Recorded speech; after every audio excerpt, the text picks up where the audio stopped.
நேற்று காலையில் என்னோடய வீட்டுக்காரர் காய்கறி வாங்கிட்டு வரேன்னு மார்க்கெட்டு போனவர் வரும்போது மீன் வாங்கிட்டு வந்துட்டார். நான் அவர் காய்கறி மட்டும்தான் வாங்கிட்டு வருவாருன்னு நினச்சிக்கிட்டு மதியம் நைட்டு 3 வேளைக்கும் சேர்த்து சமைச்சு வச்சுட்டேன். அப்புறம் தான் தெரியுது அவர் மீன் வாங்கிட்டு வந்துட்டாருன்னு. மீனை சமைச்சோன்னு வைங்களேன், வெஜிடேரியனை யாரும் சாப்பிட மாட்டாங்க. ஏன்னா நேற்று ஃபுல்லாக நான் வெஜிடேரியன் தான் சமைச்சு வச்சுருந்தேன். நான்வெஜ் இருந்தால் அதை தான் ஃபஸ்ட்டாக காலி பண்ணுவாங்க. சமைச்சதெல்லாம் வேஸ்ட்டாக போயிருன்ட்டு மீனை அப்படியே தூக்கி ஃப்ரிட்ஜில் வந்து போட்டுவிட்டேன். நான் என்ன மீன் வாங்கிட்டு வந்தாருன்னு கூட பார்க்கல. நமக்கு வேலை மிச்சம் அப்படின்னு சொல்லிட்டு அப்படியே கவரோட தூக்கி வச்சுட்டேன்.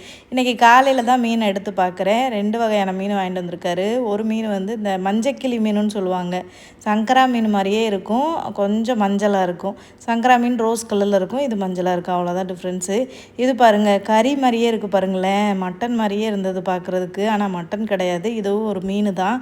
திருக்க மீன் இருக்குல்ல, அந்த மீனை தான் வெட்டி வாங்கிட்டு வந்திருக்காரு. ஆனால் எவ்வளோ ஃப்ரெஷ்ஷாக இருக்குது பாருங்களேன். ஃப்ரிட்ஜில் வச்சுமே நல்லா ஃப்ரெஷ்ஷாக இருந்தது. இனி இதை 2யும் க்ளீன் பண்ணி சமைக்க ஸ்டார்ட் பண்ணணுங்க.